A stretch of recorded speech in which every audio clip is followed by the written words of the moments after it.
This is Marketing Uncomplicated. Hi, everybody, and welcome back to the show. I have a very special guest, as I always do say this, but I do indeed find that Michael is one of my favorite guests going to be on the show because we are going to talk about something that is super important, which is your email marketing systems. So Mike is a demand generation and marketing technology consultant with over 15 years of experience. He has helped both the B2C and the B2B, so business to consumer and business to business organizations, establish and optimize their lead generation and marketing automation process. So marketing automation as it relates to your email.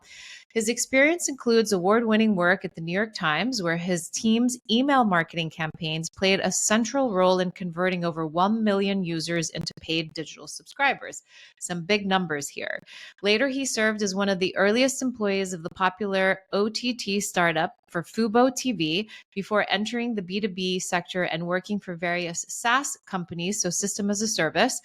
A Clevelander proudly transplanting to New York City and finally Florida today. Outside of the office, Mike is a biker, a traveler, a foodie, and a licensed private pilot. Hi, Mike. Welcome to the show. Hey, Sasha. Thanks so much for having me. Thanks so much for joining us. I'm really excited to dive in and talk more all things email marketing. So why don't we just start at the beginning? What is the relevance and the importance for any small business to really ensure that they get their email switched on immediately? And where do they even begin to start? Yeah, no, it's a great question. It's something that we've been seeing for years and years because every 3, 4, 5 years, someone always writes an article saying how email's dead. And they've been writing that for over 20 years and they've been wrong every single time. And the reality is email's still one of the strongest marketing channels you can have to expand your reach and for not only just acquisition, but for retention and for nourishment or nurturing. And I said nourishment, nurturing of your prospective clients and targets for your business. Yeah. That applies just for small businesses as much as it does for large businesses. And a lot of people seem to think and forget about that aspect. So people always say, well, why email? I see people doing social media and I see them doing targeting ads or, even physical media such as, billboards and things of that nature. But the reality is email is still really strong for a few specific reasons. One, email is extraordinarily cheap in comparison to any other marketing channel. The cheapest, right? The cheapest by far. Mm-hmm. You can get emails sent down to fractions of a cent per send. And no other channel lets you do that. You're paying somewhere in the realm of, 10, 20 cents all the way up to over $1, $2, $3 for impressions on, Google search or Facebook, Instagram, whereas email will be a fraction of a single cent. Mm-hmm. So it's really important that a lot of people realize that it's still very strong. And there's a lot of small platforms where you can jump on with little knowledge, such as something like MailChimp, and you can start up right away. And one of the things that I always tell my clients is you want to get a jump on email right away because you want to start building that rapport, because very few times will email be, just like all marketing, just instant sales. But you start building a rapport, you start building a habit with your potential customers and clients, and then you start seeing it pay back in dividends. And next thing you know, it's your highest optimized channel simply because your cost is so low, whether you're going to 1,000 or 10,000 people, and your potential ROI or return on that investment can be so high. Mm-hmm. I mean, it's almost the saying that, if we talk about your marketing tech stack tools, it's one of the first that you implement outside of connecting your website to Google Analytics and Google Search Console if you're going to start doing organic SEO. But if you have a website, you most definitely have forms on that website, and that form is probably either developed through whatever hosting site that you have on the back end for your website, or you've connected your MailChimp or whatever CMS system that you're using, correct? Yeah, exactly. And it plugs into even a better or a greater concept as well, is when you have someone filling out your form or, however you acquire them, and they come in, you own that contact. Mm-hmm. And email allows you to own that contact. And email allows you to understand and get a real insight into who your audience is. Because when you have email, not only do you know who you're sending it to the specific email address, you know the specific actions that individual is taking as well. Are they reading? Are they just skimming? Are they opening and clicking? How many are they opening a week or a month or within 3 months? And how many different links are they clicking within the email? You can tell all of that at a per user basis with email, which makes it so like enriching for your business, because this is how you start learning about your customer. If you Mm-hmm. know what they're reading and what they're clicking and interacting with, that's how you figure out what do they enjoy? How do I pitch? How do I change my messaging, or how do I adjust my brand so that it resonates with them? Meanwhile, yes, you're going to get Instagram, Facebook, or LinkedIn or Twitter, and they'll be like, oh, we can match your audience, and you give us the audience and we'll match it. But they don't tell you who matches. They just say, hey, 70% of them we have. Mm-hmm. Okay, what's 70%? Well, we can't tell you that for privacy reasons. Okay, can you tell me who clicked on my ad? Well, we can't tell you that either, but it was this number. So you lose all of that extra data with the platforms that you get with email. And then once you have that data, now you're back into a positive loop here, because if I know that data and I know, John or Jane Smith took this action, now I can follow up with her. And Mm-hmm. now I can take it to the next level. And if she clicked that email, maybe I send her down a different path of emails.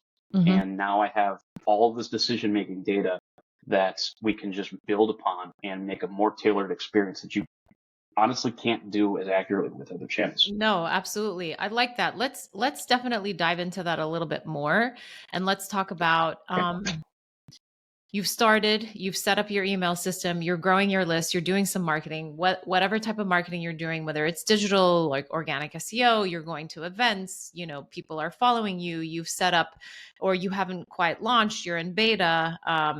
Some people are, signing up to, get information once it launches and so on and so forth. However, what is the first initial step in terms of once you set up the email to ensure that you're doing all the right things so that you don't have to backtrack a year down the road, 2 years down the road? So I'm talking tagging, I'm talking lists. Is it important for somebody to have multiple lists or one bulk list? Like, what are the um, top three, top five, like best practices for somebody to be implementing right off the bat so that they don't go back and backtrack? Yeah, no, great question. And I'm going to try and do five off the top of my head Yeah. in manner of importance. But you actually even have to take a step back further. Okay. Number one thing you have to do is you've got to make sure you pick the correct partner. There's a lot of different people in the space. It's a growing space every year. You know, there's this constant cyclical aspect of companies get big company buys that company.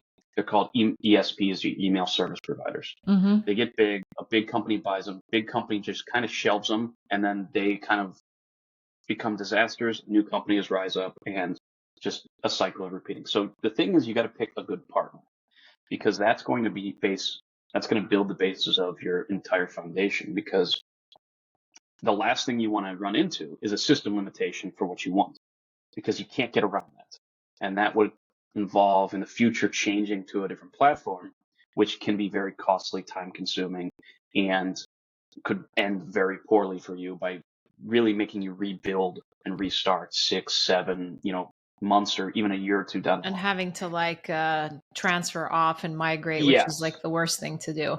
Yes. And Hmm. now I'm not saying, yeah, I would not caution people and say, don't, just pick the biggest and go with them. Hmm. You can evolve in a very natural way, but you have to have an understanding of that. Hmm. And then, so that's the first thing. You have to So I do, not to interrupt you, I do have a go ahead. question about that.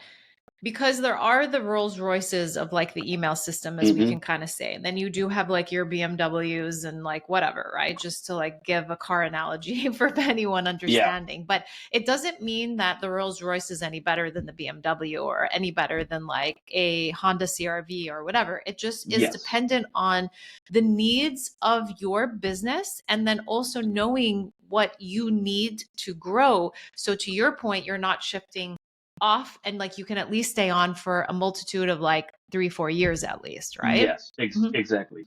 In flying, we always talk about, going to the private pilot aspect. In flying, Yeah. we talk about the mission. Everyone would love to have, a G6 jet, but that jet doesn't always fit your mission. You pick the right tool for the right mission. Hmm. So if I'm flying only within the Love state of that. Florida, I'm going to pick a smaller plane, more fuel efficient. The Yeah. time saving is, you're going to lose only a little bit of time. And at the end of the day, it's just easier for you. Same thing with an email service provider.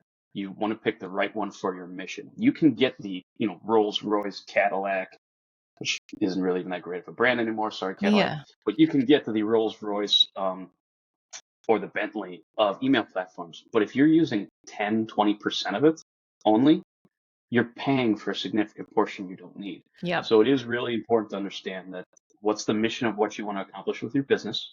How do you want to do it?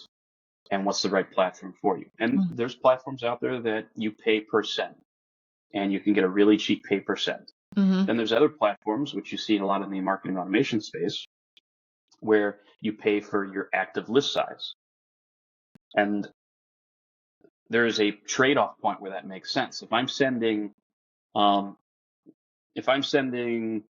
one email a month, but I have 10 million people I have to send it to every month, you are going to be absolutely killed on your cost if you go to Yeah. a platform like a HubSpot. Sure. But if you have 10,000 people and you're sending them 10 emails a month, HubSpot will give you, as an example, will give you much more data insight than a MailChimp will, even though the MailChimp, and then you have a better trade-off there.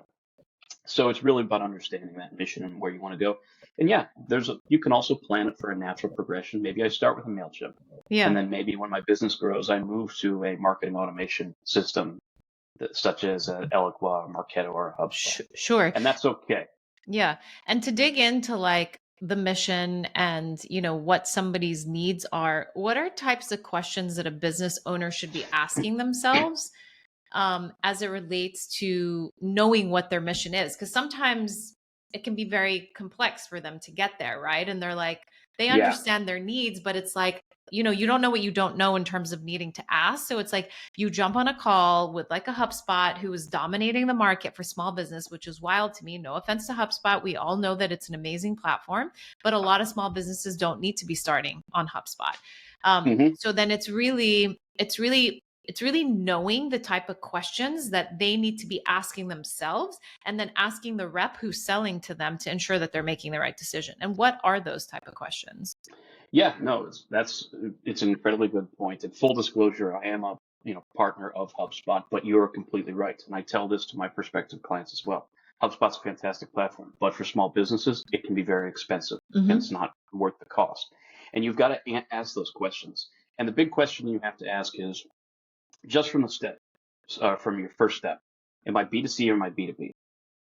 And you look at that and you're like, okay, why that question?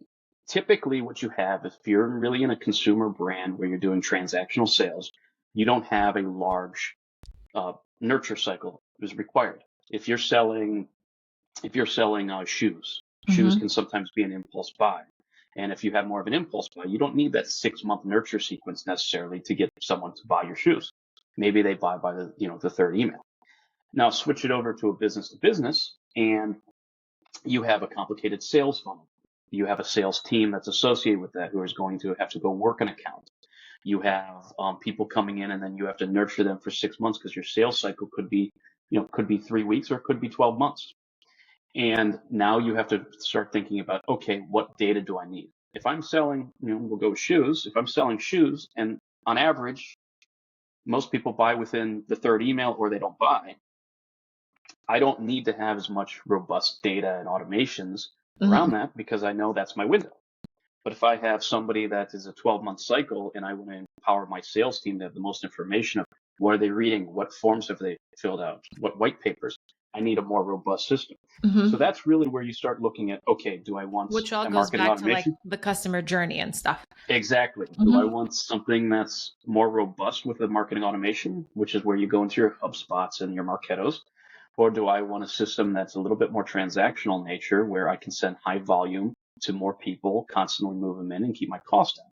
And that's when you go into the email service providers or the ESPs, and those are your MailChimps and your Brantos, and there's Cheetah Mail back in the day. And you go into one of those. So that's your first question to ask is B2C, B2B. Okay.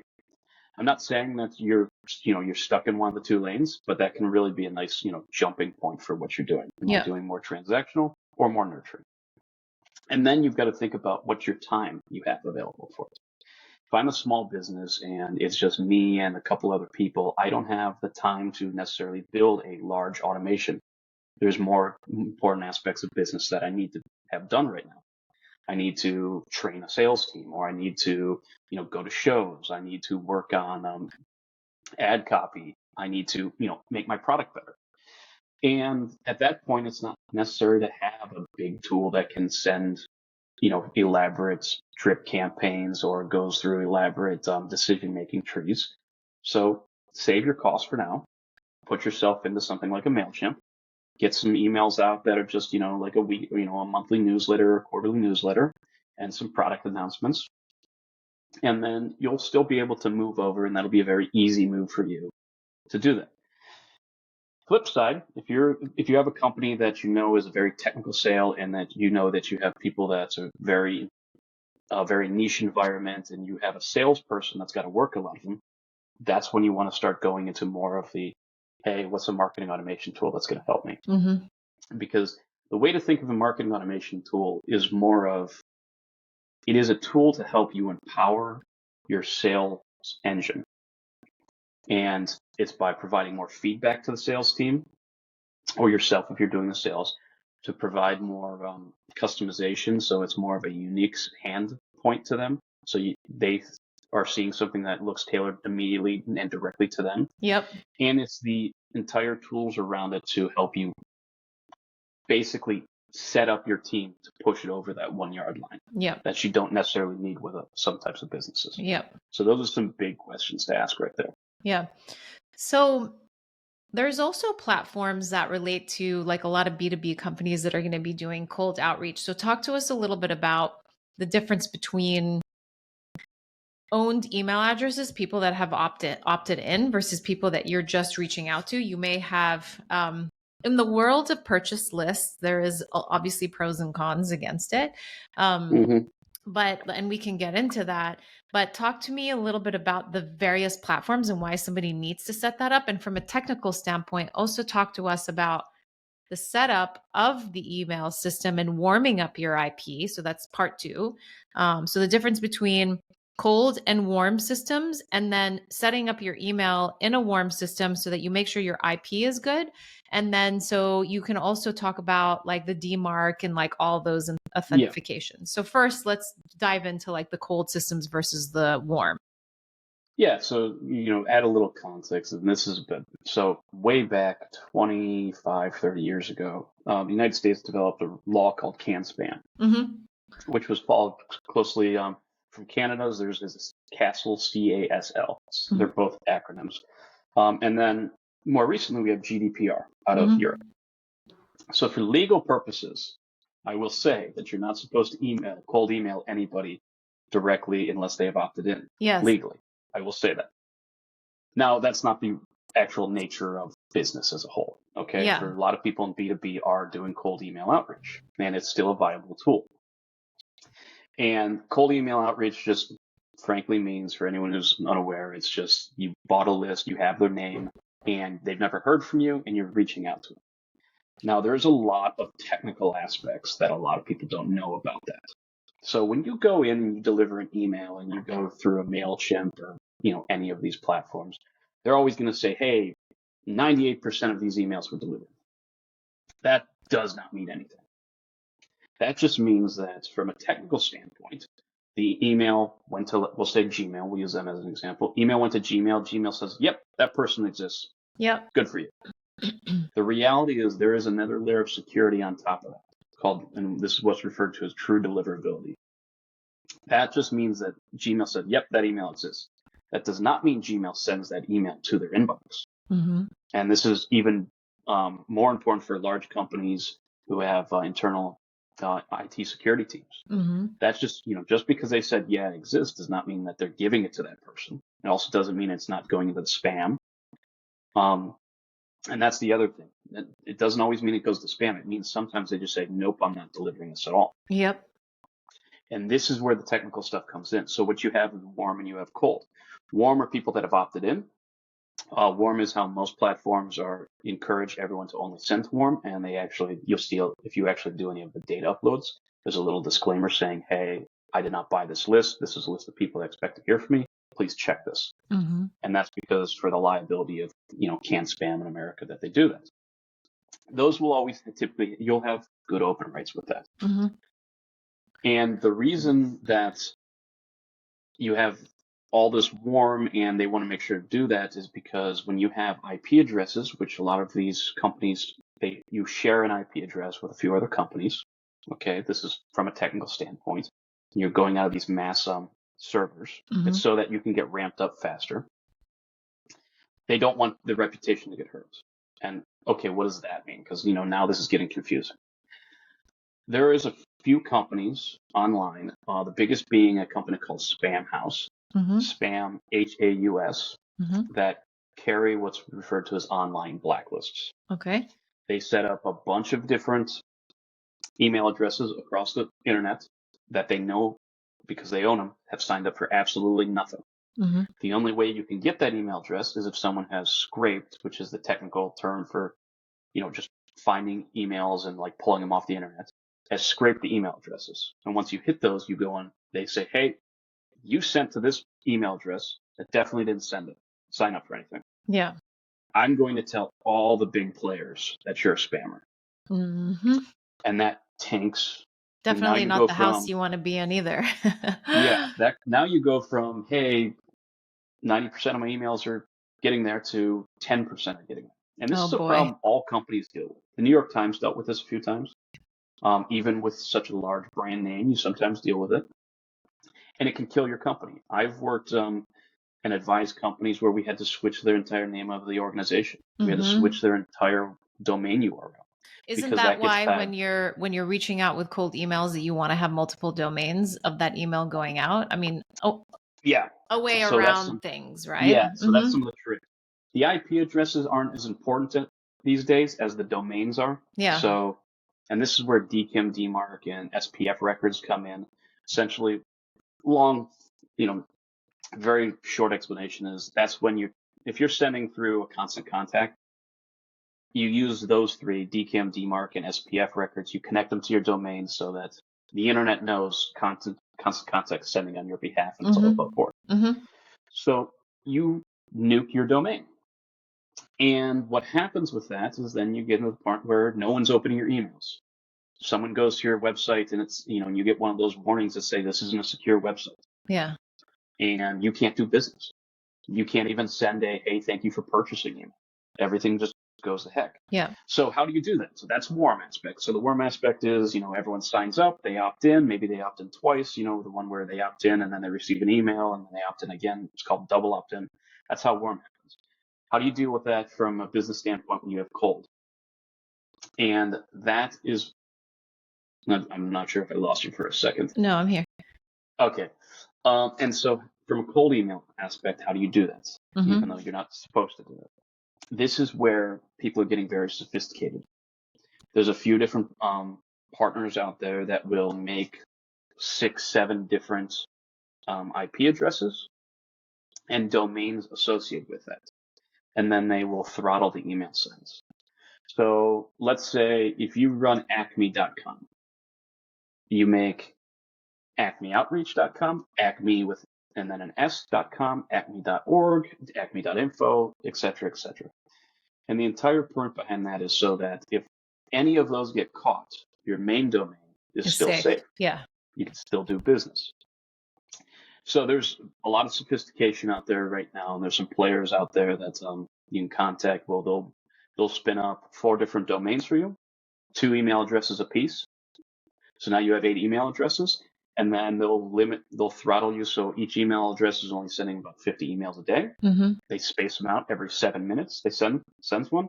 And now with that, you're doing about 400 outreach per day. The benefit of those is for cold outreach, you used to look and sit there and be like, I want to try and get 15% open rate. Yeah. The new systems in place to get around this are getting 80, 70, 60 plus % open rates. Yeah. And they're tricking a lot of the internal IT and letting them pass through because it looks like a legitimate person sending email and not a computer. Yeah, because on the back end, Gmail's like, hey, did this email address, how many emails they sent today? Sure. Oh, they sent 50, but throughout the course of the day, they're fine. If they say, hey, this new email address sent 1,000 in 20 minutes, Hmm. that email address is getting shut down almost Yeah. immediately. I love this. I mean, would you say that that is the most complicated piece of setting up your email system? Um, Yeah, mhm. by far. By far, it's the most complicated piece of it is this is specifically for typically business to business cold outreach. Yeah. I do not recommend doing that for business to consumer at all, primarily because consumers with personal email addresses are much more likely to hit the spam button, Yeah. whereas business email addresses, they kind of expect They to be sold. understand. Yeah. Yeah, it's part of the game. But yeah, the technical aspect of getting it set up, waiting the waiting the right period of time for the email address to be noticed and seen as a valid one. You don't want to just build one and then immediately start sending. That'll never work. You have to know the times. It's the technical side. And then Yeah. as a consultant, that's, the knowledge you bring of doing this, because also the rules change. Yeah. Email that I did at the New York Times, which was, I think it was 2011 through 2016, is vastly different than how email is being It's handled being now. done now. Yeah. Used to be able to do cold email outreach, put together 5, 6 different IP addresses, all with your domain name, and send 40,000 emails a week. Yeah. Those days are completely gone. Yeah. So, as we say, the one thing that is constant from a marketing channel is really email, even though we still have to know that things are evolving, things are changing. There's new systems in place, there's new technologies in places. What was important then may not be important now, just like as you mentioned with the whole like IP and like the DMARC and like all that kind of stuff.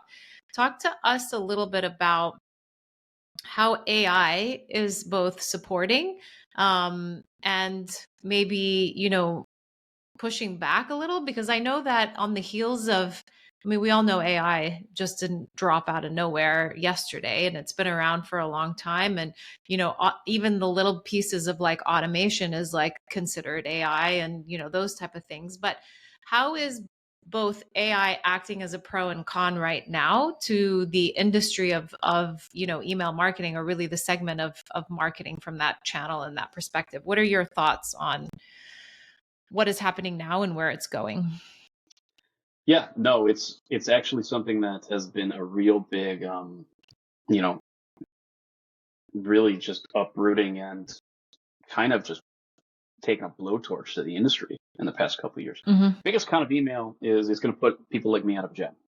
Of AI in email, I should say. Yeah. It's going to put people like me out of a job. Full stop. Yeah. Not If I even had, where, like, how some people say, well, it's AI plus human. yeah, I don't, so I'll tell you where we're definitely kind of in that stage right now, and I'll show you where, or I'll tell you where I think it's going to go. Yeah. I think if I had a kid right now and they said, hey, I want to do marketing Yeah. and I want to do email marketing, I'd tell them you should probably look at something else because you're going to get replaced. Yeah. And so what email and AI is doing right now is you'll see it a lot with helping like write subject lines. So you've got a marketer who used to have to spend an hour, 45 minutes coming up with like 10, Content. 15 subject lines they want to write. Now you can just tell AI, hey, I want to write a subject line geared towards parents of grade schoolers talking about a scholastic fair. But this is Give me outside of 15 like Chat versions. GPT though, or are you talking Yeah. Chat GPT? No, no, no. The MailChimp is doing this within Okay. their own platform. Yeah. HubSpot's doing it within their own platform. And so now these platforms within seconds will give you 15 different versions. Yeah. Now it's still way too early for you not to put your eyes on them and, massage them a little bit Sure. and see what's happening. But that's where we started. We're going to eventually go into AI is going to, do the entire content of emails. And then now you don't need a content writer. In fact, I think really content writers are getting hit the hardest Yeah. because that's a position that used to have a larger turnaround time and a lot of back and forth between marketers. And now marketers are just saying, well, I'll get AI to do it and I'll redo it a bit by myself. Yeah. It's And more or then, less like the AI is helping them write the beginnings of something, and then a human looks at it from yeah, an editing standpoint. So editing is becoming even bigger. Yeah, and it Yeah. even gets to the point. It's even getting to the point where you can put something in AI and say, "Hey, fix the grammar for me," Mm-hmm. Mm-hmm. and it'll do that. So now you don't even really need to know how to write English that way. Yeah. That's so Um, dangerous. which yeah, we are losing. Don't even get me started on how much we're Yeah. actually going to lose Yeah. with AI. But that's where we're at, and I've seen, and I've been demoed where people are typing in into AI what they want a automation email nurture sequence to do. Mm-hmm. And they're saying, hey, give me a 5 email sequence over a 3 week period and have first email talk about this, second talk about this, third, fourth, and fifth talk about all these different topics. And boom, not even 5 minutes later, 5 full emails with subject lines, full content talking about those period or those topics. So now you're going to get to the point where you just tell AI, hey, here's what I want for an automation. And it's just going to write it. Yeah. The next big steps are going to be getting AI to do the actual HTML coding for a marketing email, being like, hey, here's the image, put it all together. Now you don't need a coder, which I think is going to be much more in the future, in terms, or in the near future than people think. Yeah. I use AI to write SQL queries when I have to do database management because I can't spend enough time remembering it all. Yeah. And I can just be like, hey, write me a query that does this, and out it spits. Yeah. And then finally, what we're going to get is I do firmly believe that AI will start writing individual copy, and eventually it's going. Remember when I talked about how email gives you all this incredible data of what they clicked, what they did, and everything like that? Yeah. We're going to get to a point where AI writes the entire email copy, puts in all of the imagery, and makes an entire HTML version of email Mm. that takes into account all your historical data Yeah. and does it on a one-to-one basis. Yeah. And when we get to that point, my job is pretty much gone. Yeah. Or when we I get to mean, the point also where we're like, here's my competitor, outpace them and do something even better. yes. I mean, you truly are getting 10,000. So when we say, hey, we want to make personalized email, we're Yeah. talking about, we're putting your first name in, and here's maybe a block of content that will switch based upon one of 4 actions that you took. Yep. So in reality, personalized emails maybe 4 or 5 permutations. If you're at a real large company, maybe it's like 7 or 8. Yeah. The biggest one I ever did on, and big shout out to the New York Times team that did this, is we would do a custom article one. Yeah. So based upon your reading behavior, you got 5 different articles that came out, So and many that was variables at that point. yeah. At a certain point, we had a default variable there. Mm-hmm. We just had to. You're going to get to the point where AI is writing now 10,000 unique different emails based upon 10,000 people's unique history Behaviors and behaviors. And that is never going to be something a that human we can being can do. Yeah, reproduce. Yeah, 100%. And then the time span also. it does it. Um, It'll do it all within minutes. mm-hmm. Yeah, which is unbelievable. Yeah. I mean, it's fantastic, but then also at the same time, like when I talk about, inputting a competitor, inputting somebody who's doing an amazing email campaign, how can I do something better than this? There's always going to be the structural outpace where at the end of the day, what are we going to result to? I mean, we're going to go back to a Mary Kay situation and just knock on people's doors and say, hey, can I talk to you about my product? I mean, Mm-hmm. I see a lot of it happening in terms of community building, right? I mean, a Yeah, lot of us who are in marketing are retracting back to getting in touch with our customers in real life, and how can we figure out where they hang out, what they're doing, instead of bombarding them all over the digital platforms. I mean, yeah. that's the And scary part. I do think it's going to become a double-edged sword, which is, I Mm-hmm. think, exactly what you're talking about.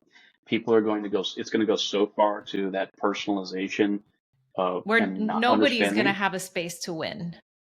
Yeah, and you're going to get to the point where people are just going to get tired of it. And because now, here's the thing, this, I know this, business owners who start to really dive into know this, and all marketers know this. We have a scary amount of data about the people that are in our ecosystem. Yeah. Where they're visiting, what websites they're on, all that kind of stuff is easily available. Eventually, this is going to overplay its hand, and people are going to take a step back. I kind of foresee in the future one generation kind of like becoming a little bit more of Luddites, people who eschew technology Mm-hmm. because it's going to get a little bit too invasive. Yeah. I could see that happening. Yeah. And I do think that you're going to go back to more of the personal touch. I want the phone call. I want somebody to come and wine and dine me. Mm-hmm. I want a person to actually tell me what shoe brand's the best and why, and go through that. Like I said, it looks a little bit, bleak for people like me in the future, not within the next 5 years, but I think probably within the next 10, 15. Yeah. But on the other side, though, that's not a bad thing. Technology is, we're at the age when, laptops didn't exist and the internet wasn't a thing, and smartphones, we have literally seen the no cell phone to the rise of the Yep. smartphone. Yep. Technology is going to evolve. And the only thing we have to understand as marketers, and the only thing we have to understand as business owners, is if we can see the path forward, how do we position ourselves so it comes by us? Yeah. It's like making a town back in the, oh, I got my years wrong here probably, but like, the 1800s. If you made your town where the railroad tracks were going to come, you were going to have a successful town. Yeah. So that's what our job is to see it and position ourselves in its path Sure. so that we And can to be embrace successful it for with the it. time that, Yeah. it is going to help. It's going to help and support us, get things done faster, get more sales out of it, and just to kind of push forward. So, It'll make your business better. yeah, absolutely. So we have the structure of knowing the questions that you need to ask yourself in terms of your mission, knowing the questions that you need to ask the person that's selling you, picking from the left and to the right in terms of understanding which platforms you want to go after. Maybe look at a Rolls Royce down to like a Honda and know the variations and the differences. And are you okay to let go of X to be utilizing Y? I mean, because it's like, Mm-hmm. as I always like to say, when I moved to New York after living in Washington, D.C., where things were easier in terms of finding an apartment, it's the same thing with like looking for an apartment. You have to give to get. You have to give up something to get something, right? And Mm-hmm. it's similar in that sense where maybe even when you're a big enterprise company working with the Rolls-Royce like email systems like a Marketo or like a Salesforce still may not be what you need, right? It Yeah, may be the middle completely. tier. And I don't, and I absolutely don't mean middle tier in any, derogatory term or like, they're not good enough. It's just, you may not need all those bells and whistles because you could be paying for them and not using them. So why go that route, right? Yeah. So you have that, you have the questions, you set up the demos, you go through those conversations, and then once you sign, seal, and deliver, then it's all about setting up your systems, warming up your IP, setting up your DMARC, and all of that. And then to your point, building out your drip campaigns, your emails, what are the first like pieces of content that you're going to put out, setting up automations. Let's talk a little bit about that, because there are things that you have to set up, specifically also if you have forms on your site. Like if somebody fills out a form, you want to make sure there's an automated message that says, hey, thanks for filling it out, we'll get in touch with you immediately, or Yeah. thanks for buying, or like your abandoned carts of the world. So tell us a little bit more about that sort of campaign setup, like once you're in the system, Yeah. ready to go. Yeah, absolutely. And, just, full disclosure from when I worked at the Times, and you were talking about just because your size doesn't mean you need the Rolls Royce. Yep. New York Times back then, I don't know what they use now. They used a ESP, an email service provider called Cheetah Mail. Yep. That would give you a lot less data than what a HubSpot would give you. Yeah. But it was the correct platform for their mission, which was mass outreach to over 1 billion sends a year, Yeah. which HubSpot would never be able to financially make sense. So yeah, don't ever worry about, you've got to pick what works for you and not just what's best. Yeah. Now, to your point, It's it's price is 2024. right. And then the not Price, the price and features. price and features. Yeah. Thank you. Yeah. It's 2024. If you sign up for something and you're not getting an email right away, as a business owner, you're not sending an email right away, Yeah. you're done. There have been studies after studies after studies of sales from people like Sales Sherpa and Marketing Sherpa and Salesforce saying when people are shopping, They're typically going to at least 3 people, and there is a overwhelming percentage. The first person to get back to them wins Yes. that deal. Yeah. So if you've got an online form and you're not getting an immediate response out that is along the lines of, hey, thanks for signing up for XYZ, here's the asset you wanted, or someone will be calling you shortly, you've lost. Yep. And that is what happens when you get your platform, MailChimp, or a marketing automation platform, doesn't matter which, integrated with your systems, and then making sure that you're taking care of the first step. It's always the first step that's important. That you putting your first foot forward with your communication, and people want prompt. Yep. So I've seen people that have said, "Oh, well, we don't want to send emails outside of business hours," and I've always asked, "Well, why?" Well, we don't work outside the business hours. We think it's unreasonable. Okay, but they've asked for it outside of business hours. Yes. So is it unreasonable because you don't want to set up something automated? Or do you have this old idea that email should only happen between 9 and 5 in communication? Yeah. Because if I sign up for something at 7 p.m. because I work later into the evening and I don't get the email till 9 a.m., there's no way I'm working with you. Yeah. Because that shows you don't care about me, my business, or And it's not instant gratification, which is the world we live in, Yes. Mm-hmm. So it's very important that you get your systems working. And that is typically what I always tell people is we'll set up your system. We integrate your forms or your purchase flows or anything of that. And then we get automatic triggers out there. We want to be sending that information automatically. And then that's your first step, though, a lot of the time. Yeah. So you've ingested their information. You typically, at the very least, have an email address, but sometimes you get first name, last name, business, job title, depending on what you put in your form. And now you've got them. Okay.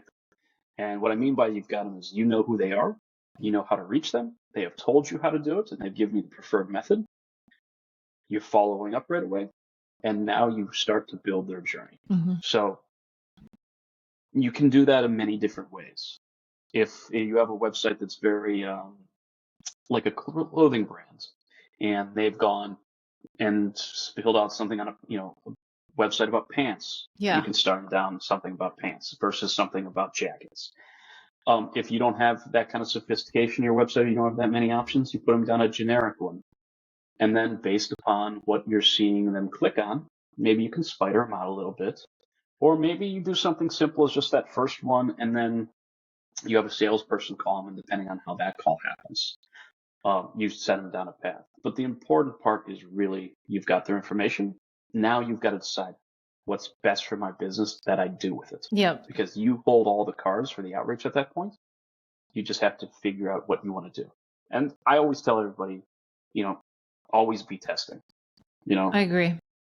If you're not testing, you're not learning. And if you're not learning, you're going to be stagnant. And if you're stagnant, you're not growing your business. Everything is all about test and learn, test and learn, test and learn. And I think a lot of companies get so frustrated with marketing, specifically if they're a startup, and even more so, like if they've reached a plateau in their business, because the testing and learning doesn't happen like going and getting a 6-minute burger from McDonald's, right? No, or a microwavable dinner, right? Mad Men ruined it for us. Yeah. Don Draper came in and he'd be like, we're selling them this, and this is the pitch, and we just say this and they're going to love it because we connect with them. Yeah. That's not how testing and marketing is done. Yeah. Okay. Maybe that was the way back then when they didn't, everything was in a magazine and they had no feedback. Yeah. But we have so much data that nobody has these days. It is, to use a football analogy, there's no passing in testing. Yeah. It is 1 to 2 yard runs and just constantly doing that in these small little increments that increase you by a percentage point or 2 or 3 percentage points, or maybe even half a percentage point, that turns into over 6 months a double-digit change. And now, you've increased your conversion by, 10%. Yep. And in the world of marketing, a 10% conversion increase is night and day. Yep. And you do that through systematic testing. Go right back to 7th grade scientific method, controls and variables, systematic testing, and small incremental steps forward, and not getting discouraged when you take that step back, because you will take that step back. But it's important to remember This is why I love email, because it's so easy to test with it because you have such volume and you can control everything so well. Yeah. Is when you take that little step back, realize you did learn something. You learn what not to do Yeah. or what they don't like. And so now move that into your future testing and just keep, grinding it forward. Yeah. Well, one thing that I wanted to ask in terms of, as people are like learning, what kind of sequence do I develop? What kind of messaging do I put forward? I like the concept of like secret shopping in terms of like going out and knowing what your competitors or indirect competitors, or maybe even a brand that you like, because you can, take ideas from a company that may have zero connection to you, but they're doing something cool in it, right? Um, Mm-hmm. so tell me a little bit about that, and obviously it's testing, it's learning, and it's seeing what else is out there, right? Yeah. Secret shopping is fantastic. The idea that you have to, reinvent the wheel every time is going to drive you insane. And it's the wrong idea. Yeah. Go see what brands you like, what speaks to you. And as a business owner, find something that you think kind of relates to you. It doesn't have to be a direct competitor, but something that you enjoy and makes you feel good. And that's the business you want to kind of build like, Yeah. and see what they do. The big thing is to remember, get something started. You could have this idea, oh, I've got this, all these different branches I want to take when they take all these actions, and it's going to be this gigantic, tree that's eventually going to, come out of this one single point. That's fantastic. That's not realistic, Yeah. though. Realistically, get something in place.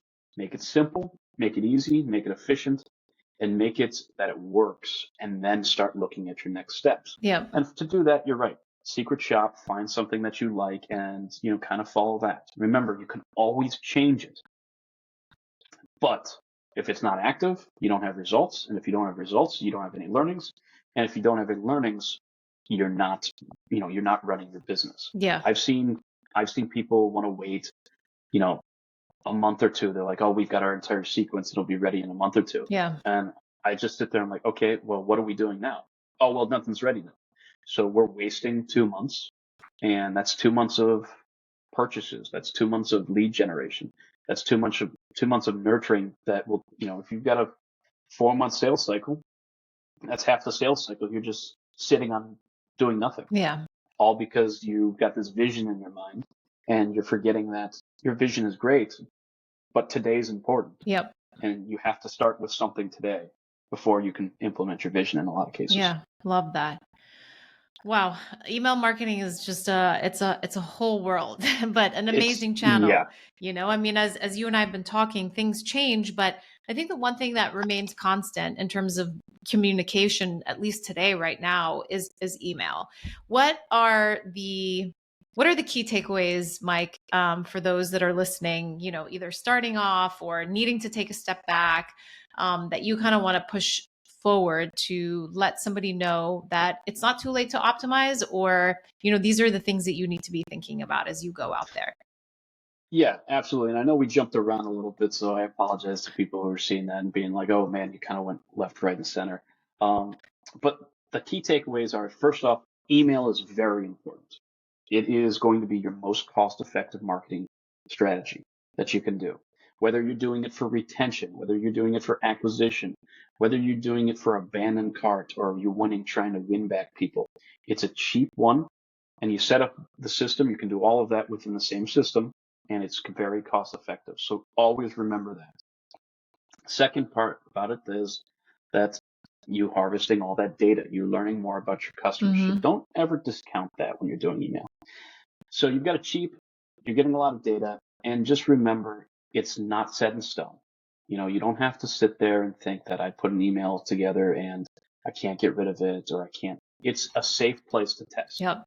It's a safe place to do that because you're not going to get a lot of publicity on it compared to an ad that you run that everyone's going to see or comment on and share.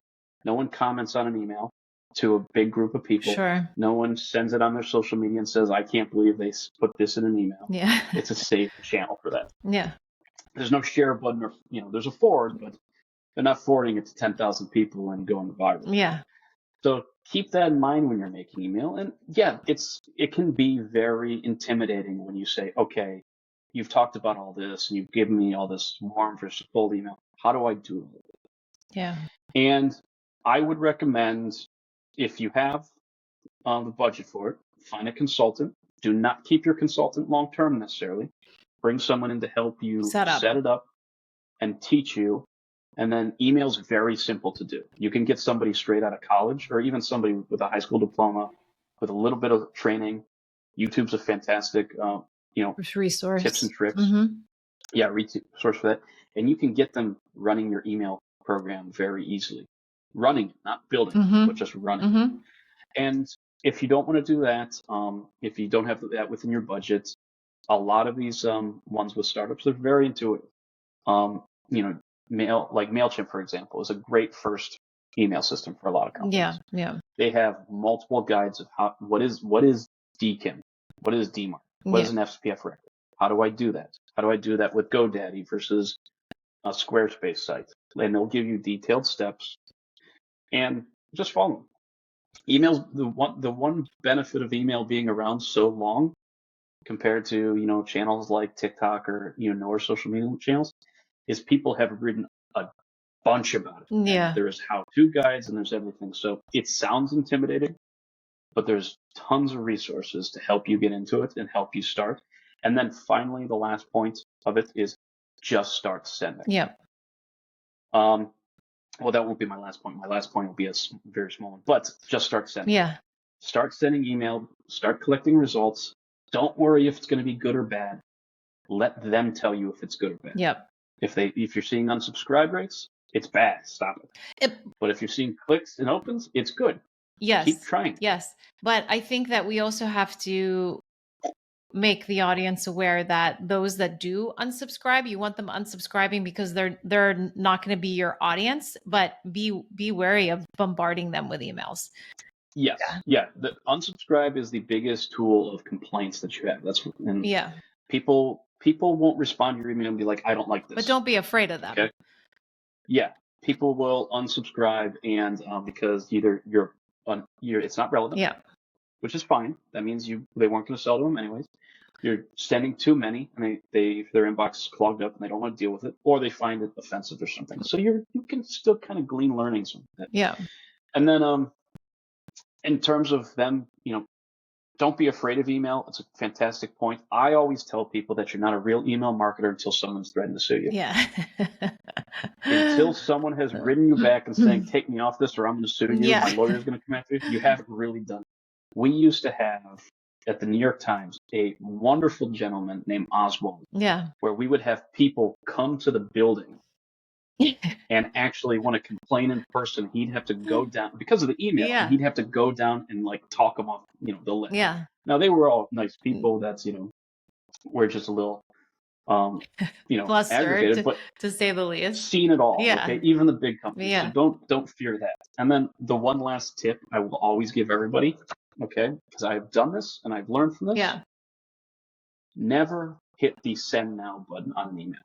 Don't ever do that. Always schedule it for 10, 15 minutes in the future. Yeah. Because the amount of times that I have seen or I have done hit the send now button on a direct email, just be like, oh God, I forgot something. Yep. Is all over the place. Yep. It happens so frequently. So never hit send now. Always schedule. I love that tip. 10 minutes from now, and then you'll think about it and you'll never have the, oh no, I forgot to Yeah.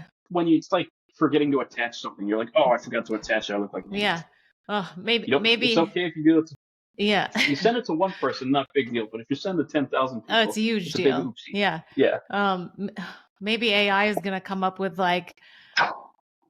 10 to 15 minute delay on life itself, Yeah, and are you sure? Are you really sure about this? Because I, a computer, think you screwed something. Yeah. Amazing. Well, thank you so much, Mike. This was an incredible conversation. For anybody asking, just let us know how they can find you. Yeah. I run a consulting company called the Cirrus Marketing Group. It plays into me being a pilot with Cirrus. It's CIRRUSMKT group.com. Mm-hmm. And I am, I have a form on there if you get in contact with me. I have automated it. So feel free to drop anything in there. I do consulting, and I just like having a chat with people. I think Sasha can attest that I am a bit of a, chatty Cathy, or a talkative Tom, depending how you want to say it. Yeah. And I'm more than happy to just talk to people about the industry, about marketing in general, and just, even if, there's something that's you think my area of expertise and you got a small question, I'm more than happy to, I love it. I just love be it. like, I love hey, it. here's what I think. This is fantastic. Thank you again for your time, Mike. And hey, guys, hit Mike up if you have any questions about email or even want to have that conversation. Thank you No, for thank you joining, so much for Mike. having me, Sasha.